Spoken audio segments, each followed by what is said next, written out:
E eu não consigo ver quantas pessoas tem, não. Olha.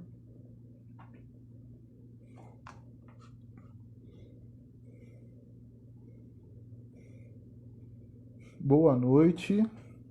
Tem alguém aí? Vocês me ouvem?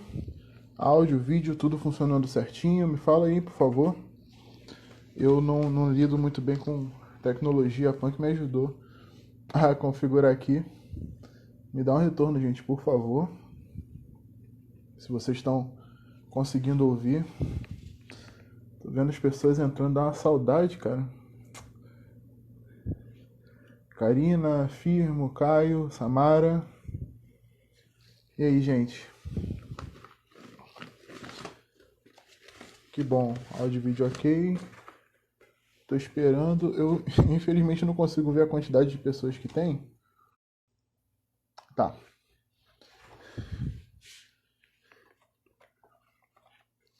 Irmãos,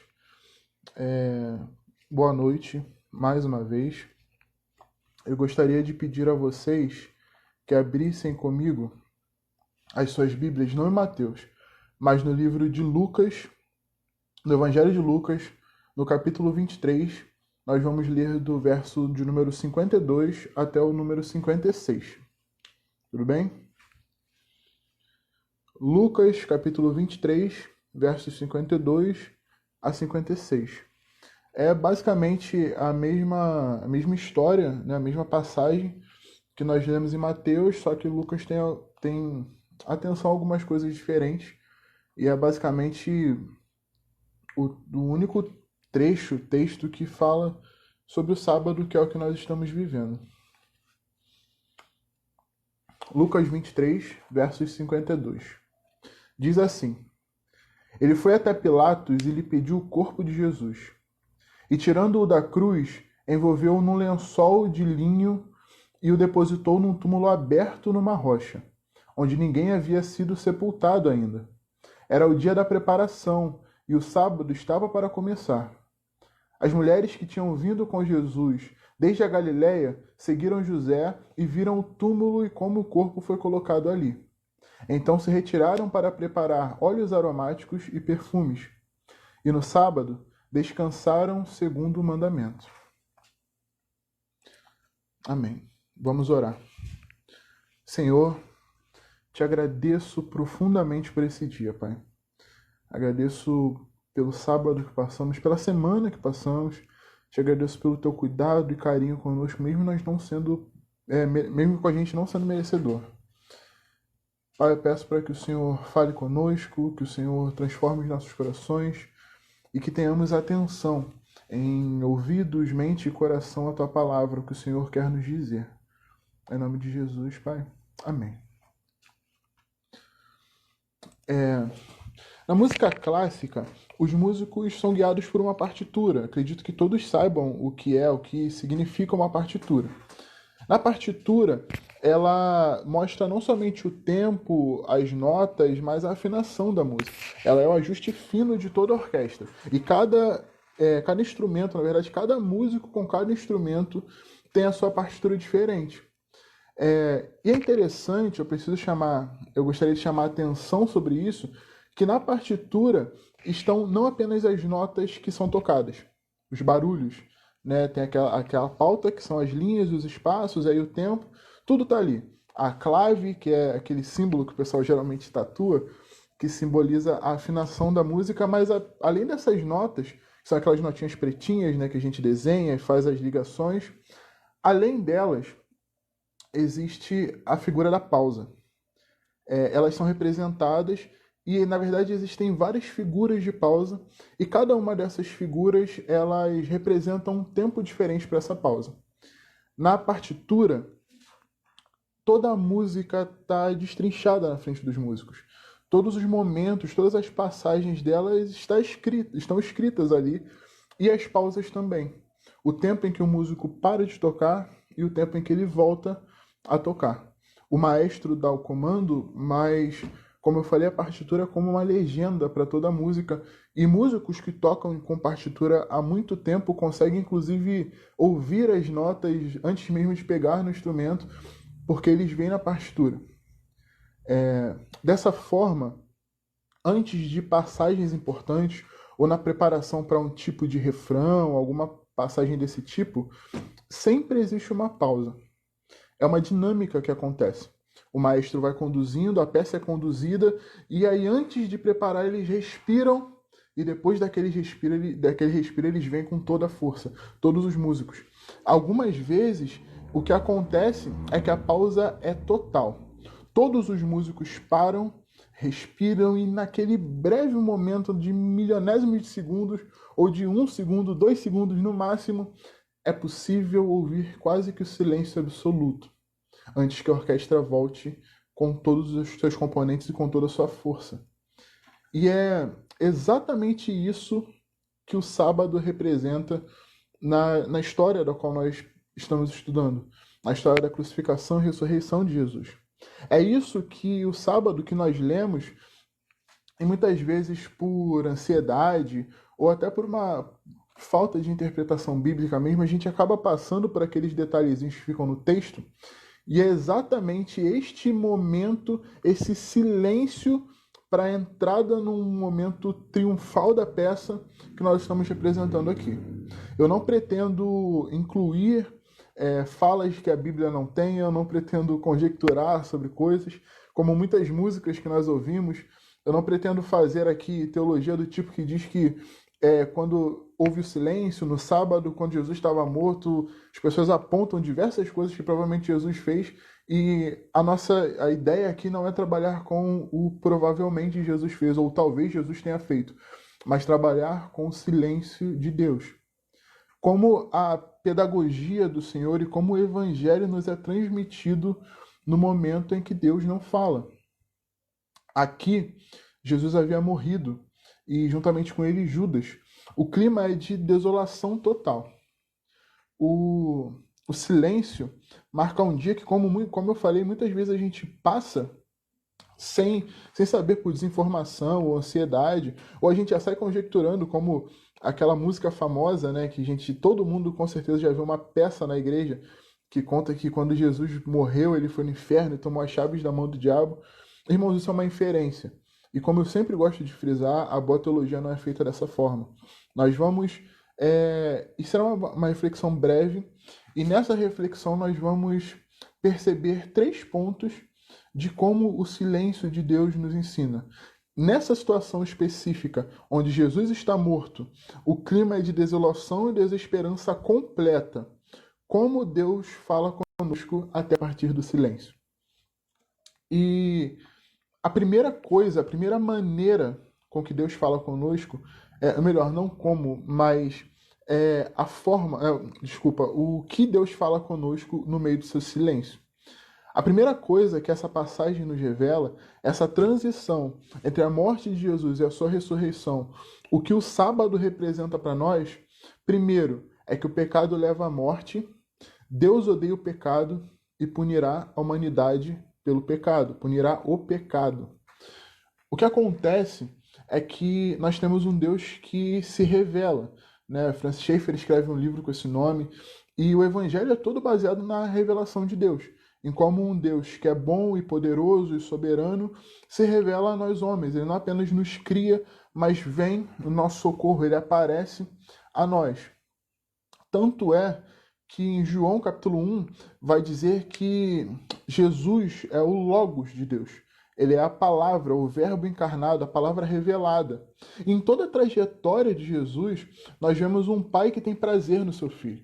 Quando Jesus é batizado, ali a Trindade se revela e Deus confirma a obra de Jesus. Ao longo de toda a Escritura, o Senhor Jesus tem suas obras confirmadas pelo Pai, tanto em poder quanto em palavra mesmo. Jesus é a revelação plena do Senhor. Mas o que acontece na cruz, como ontem foi falado e como nós muito bem aprendemos do Evangelho, o que acontece aqui é que, diferente do que acontecia antes, Jesus não era simplesmente o Filho de Deus, mas ele era o Cordeiro que tomou sobre si os nossos pecados. Por isso, Isaías 53:10 vai dizer que ele foi esmagado pelo Pai e que ao Senhor agradou moê-lo. O silêncio de Deus nesse momento significa que Deus odeia o pecado e por isso ele esmagou o seu próprio filho. Da mesma forma, Isaías, no capítulo 59, afirma que os nossos pecados fazem separação entre Deus e nós, e Romanos 6:23 diz que o salário do pecado é a morte. Diante disso, não resta outra alternativa diante da verdade bíblica de que o silêncio de Deus se dá porque Deus, o próprio Pai, esmagou o seu filho. O Verbo se calou. A revelação emudeceu. Foi exatamente isso que houve. Jesus Cristo não foi morto por motivos políticos. Jesus Cristo não foi morto por ser pobre, por ser marginal. Jesus Cristo não foi morto porque ele desafiou o sistema. Ele foi morto porque ele estava com os nossos pecados sobre ele. E antes que a humanidade experimentasse o sábado de silêncio, o próprio Jesus experimentou o silêncio de Deus quando na cruz dizia Lama, Lama, Eli, Eli, Lama Sabactani. Deus meu, por que me desamparaste? Jesus Cristo experimentou o silêncio acompanhado da esmagadora mão de Deus, porque ele estava com os nossos pecados sobre si. Como eu disse, na cruz o Pai esmagou o Filho. Seu Logos, a revelação de Deus, foi calada pelo próprio revelador. E esse era o silêncio maior. Se tudo era sobre Cristo, que é a palavra encarnada, e o mesmo está morto, a única coisa que resta é o silêncio. O revelador acabou com o seu revelado. Por isso não temos sombra do que aconteceu. Por isso o desespero para sobre nós. Quando Jesus está morto, a figura do Salvador, não mais vivo, aquele que trazia vida, expirou, traz a nós uma reflexão sobre o nosso próprio pecado. Traz a nós uma revelação sobre a natureza de Deus que é justo e pune o pecado. O segundo ponto dessa breve reflexão é que o silêncio do sábado é, ao mesmo tempo, uma encarnação e um prenúncio. Como isso acontece? Irmãos, existem muitos trechos da palavra de Deus onde Deus não parece responder os seus. Não parece responder os seus profetas, os seus escolhidos, justamente nos períodos de maior aflição e dor. O salmista reflete isso diversas vezes.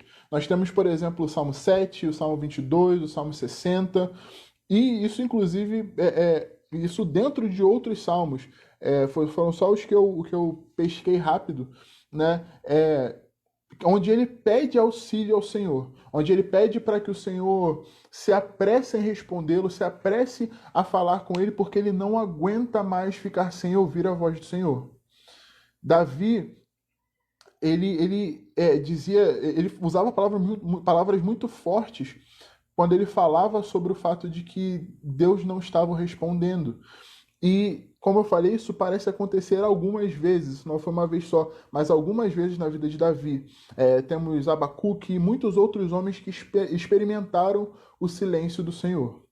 O que esse fato nos diz, o que isso representa para nós, a frase, né, o jargão pesado que é colocado diante de nós, quando nós olhamos não apenas para Jesus, mas para todos esses grandes homens que experimentaram o mais profundo silêncio por parte de Deus, é uma frase curta e pesada, que é a seguinte: Ele é livre.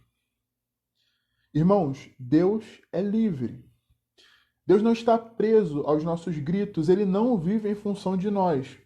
Nós não somos o centro do coração deles e isso nos irrita, isso frustra, isso acaba com todas as nossas vontades e todos os nossos mimos. Isso destrói o nosso coração por dentro e parece nos consumir, principalmente porque o nosso amor e o nosso desejo, eles são viciados.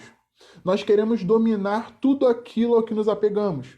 Nossas amizades, nossas paixões, tudo aquilo que nós minimamente gostamos e nos importamos, nós queremos nos apropriar e nos apegar e queremos que aquilo ou aquela pessoa haja de acordo com a nossa vontade. Nós somos tiranos, mas Deus é soberanamente livre. Isso é o que o silêncio de Deus representa para nós também. E isso é a encarnação do silêncio de Deus. E o prenúncio acontece porque o silêncio do Senhor nos lembra de que um dia ele não mais nos ouvirá. Jesus nos traz a parábola das 10 virgens, onde 5 delas ficam para trás no caminho e depois que elas encontram, todos nós conhecemos a parábola, mas só para refrescar, depois que elas encontram com o noivo e as bodas já estão acontecendo, elas batem na porta e o noivo diz que simplesmente não as conhece. Esse é o prenúncio do fim dos tempos, onde clamar não mais vai adiantar, onde pedir para que Deus venha em nosso socorro e nos ouça, age em favor de nós, não mais vai adiantar. O silêncio do sábado é uma voz ecoando na nossa cabeça de que um dia esse silêncio será eterno. E se não nos tomamos posse do sacrifício de Jesus, o que resta para nós é a própria mão de Deus nos esmagando pela eternidade. Queridos, sobre este segundo ponto, a reflexão é que diante de Deus não há argumento, ele é o soberano de todas as coisas e de todos os tempos. Diante de Deus não existe lugar de fala, ele escolhe, ele fala, ele age e nós nos prostramos. O Senhor é livre para escolher quando ele fala e quando não. Diante disso, caminhamos para o terceiro ponto dessa reflexão, e o terceiro ponto é um jargão musical, que é muito repetido e que, principalmente quando nós falamos sobre prática de conjunto, pessoas tocando juntas, e o jargão diz o seguinte, diz que pausa também é nota. Como eu falei, as partituras trazem não apenas as notas tocadas, mas o tempo em que se fica em silêncio.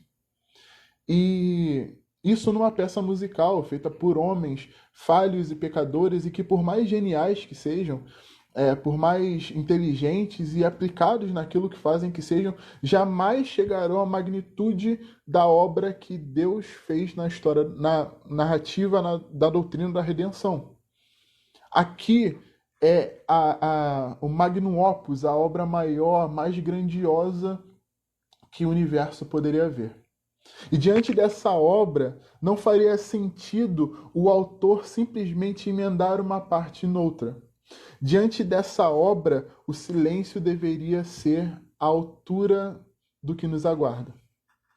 Irmãos, queridos, amados, Deus não é um sádico. Deus não tem prazer em nos ver sofrendo, agonizando, para que aí sim Ele nos atenda. Mas na peça dele, na peça onde ele é o compositor, o maestro e o artista principal, ele sabe o tempo do silêncio e o tempo do retorno. Por isso, e principalmente porque ele planeja um grande ato que acontece no domingo, um ato que desafia todas as leis, não apenas da música, as regras musicais ou as regras de partitura, mas desafia todas as leis da humanidade, do universo, que é contrassenso por si só, que a ressurreição, a morte vencida, ele necessitava de um tempo de silêncio absoluto.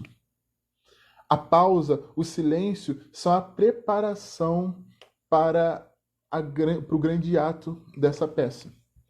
Lamentações de Jeremias, que é um texto que eu amo e é carregado de um tipo de melancolia, e não melancolia, mas de quebrantamento diante do Senhor, de contrição profunda. Tem um versículo, um trechinho que muitas vezes nós passamos porque ele está junto com muitas outras coisas, mas parece ser justamente esse respiro, esse silêncio para a continuação da obra. Lamentações de Jeremias, capítulo 3, versículo 26, diz o seguinte: bom é ter esperança e aguardar em silêncio a salvação do Senhor. O que acontece no sábado e o motivo pelo qual os discípulos ficam tão agoniados, tão aflitos, é porque eles não conseguiam ver o que se colocava adiante. Mas, irmãos, hoje nós temos a salvação do Senhor. No domingo, Cristo ressuscita e traz consigo a esperança, ele cria a esperança novamente. Ele desafia a morte, ele mata o tempo, que é esse Senhor tão impetuoso que age sobre nós e que leva a tudo e a todos, e que hoje é a maior prisão que nós temos. O tempo que é o grande vilão dos nossos dias, que é o que faz com que nossos devocionais sejam corridos, com que a nossa vida espiritual seja atabalhoada e que nós basicamente vivamos para faculdades, trabalhos e pensarmos em coisas seculares, foi derrotado por Jesus Cristo. A eternidade venceu o tempo. E para que isso acontecesse, o maestro, o artista e o compositor da peça preparou o maior silêncio de todos. O silêncio tanto do revelador quanto do revelado. A palavra encarnada se calou para que o leão da tribo de Judá pudesse rugir e acabar com a morte. Queridos, essa dinâmica do Senhor muitas vezes é colocada, como eu falei, diante dos seus, e não apenas Jesus, mas Davi, Abacuque e muitos outros homens, o próprio Elias, experimentaram esses momentos de silêncio de Deus. Esses sábados que nós hoje estamos experimentando. E diante disso, aquela palavra do Eduardo Mano ficou bastante no meu coração, de que a primeira resposta do Catecismo de Westminster, de que nossa esperança é de que nós não pertencemos a nós mesmos. Isso faz muito sentido. Hoje, em tempos de quarentena, em tempos de isolamento social, males como ansiedades, como frustrações, podem ser maiores, principalmente quando nós vemos geladeiras vazias, quando nós nos preocupamos com contas para pagar, com coisas desse tipo. Mas, diante disso, o sábado silencioso de Deus é um bálsamo. É um bálsamo e grita em nossos corações, principalmente de que nós não pertencemos a nós mesmos. Isso acaba, como eu falei, com nossos mimos, com a pressa de termos as coisas resolvidas quando e como nós queremos, acaba com as nossas ansiedades, mas nos traz o conforto de que estamos debaixo do controle do soberano do tempo, do espaço e do poder. Estamos confortados e acolhidos por aquele que venceu a morte, que matou, que acabou com o jugo do tempo. O sábado silencioso mostra que o Senhor está no controle e o que nos aguarda é a vida eterna e verdadeira de Jesus Cristo no raiar do sol. Aqui o sábado representa uma noite escura que vem acompanhada de um nascer do sol. Não do sol que nasce e se põe todos os dias, mas do sol da justiça, que nasce e permanece eternamente. Diante disso, como eu falei tanto sobre outras pessoas que passaram pelo silêncio, eu gostaria que você lesse comigo o Salmo de número 63, que é a exultação do salmista Davi diante do Senhor e a ansiedade daquele que aguardava por ouvir o seu amado. Aquele que na aflição não teve as palavras de Deus falando em seu coração, mas que sabia que o seu vingador não tardaria, que sabia que Deus era suficientemente forte para vir ao seu encontro quando ele achasse melhor. Vamos comigo, por favor? Salmo de número 63. Eu vou ler aqui, mas se você puder ler aí, nós fizermos uma leitura comunitária, como nós fazemos no domingo, para pelo menos tentar matar a saudade disso, né? Salmo de número 63 diz assim: Ó Deus, Tu és o meu Deus, eu te busco ansiosamente. A minha alma tem sede de Ti, o meu corpo Te almeja, como terra árida, exausta e sem água. Assim, quero ver-te no santuário para contemplar a Tua força e a Tua glória, porque a Tua graça é melhor do que a vida. Os meus lábios Te louvam. Assim, eu Te bendirei enquanto viver. Em Teu nome levanto as mãos. Como de saborosa comida se farta a minha alma, e com júbilo nos lábios a minha boca Te louva. No meu leito, quando de Ti me recordo e em Ti medito durante as vigílias da noite. Porque tu tens sido o meu auxílio. À sombra das tuas asas eu canto de alegria. A minha alma apega-se a ti, a tua mão direita me ampara. Porém, os que procuram destruir a minha vida descerão às profundezas da terra. Serão entregues ao poder da espada e virão a ser pasto dos chacais. Mas o rei se alegrará em Deus. Quem por ele jura se gloriará, pois se tapará a boca dos que proferem mentiras.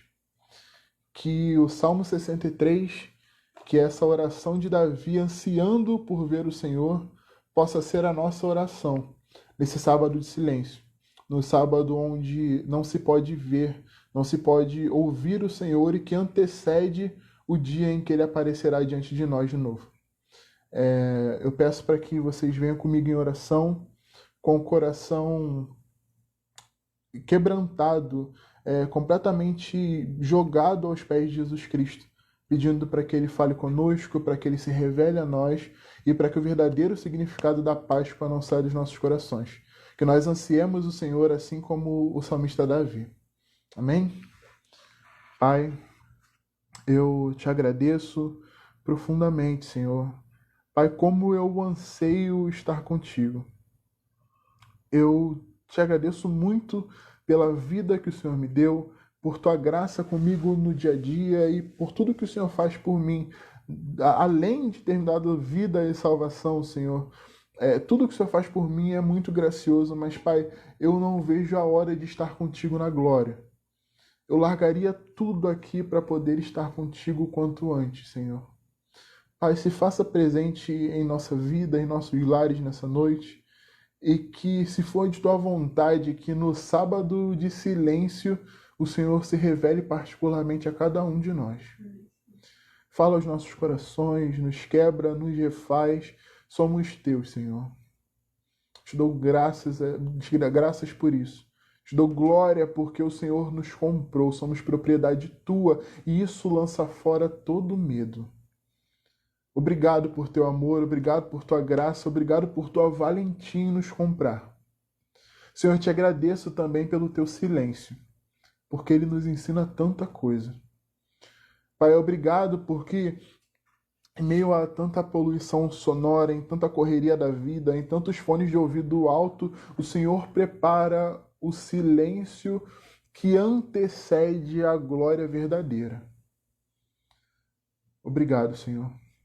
Obrigado não apenas por nos permitir contemplar a execução da tua obra-prima, da tua obra maior, da mais magnânima obra orquestral de todos os tempos e mesmo diante de haver tempo. Mas, Pai, obrigado porque ainda assim o Senhor nos chama para participar contigo. Não merecemos, Senhor, não somos dignos disso. Pai, é por isso que eu te agradeço com o coração ansiando por estar contigo na glória. Na eternidade, louvando o teu nome, junto com Davi, Elias, Abacuque, na presença do próprio Jesus Cristo, o que morreu, foi calado, mas que ressuscitou. Obrigado, Senhor. Em nome de Jesus, amém. Amém, meus irmãos. Gente, que saudade de vocês. Eu já tô indo? Pode. A Pan queria dar um oi. Saudade, gente! A gente tá com muita saudade de vocês. A gente não vê a hora de voltar e de estar junto na comunhão verdadeira. Até breve, tá? O André, eu não sei se vai entrar, vai falar alguma coisa aí. Mas fiquem com Deus, meus queridos. Que o Senhor abençoe vocês. Tenham uma boa noite, tá? Amamos vocês. Beijão. Saudade demais.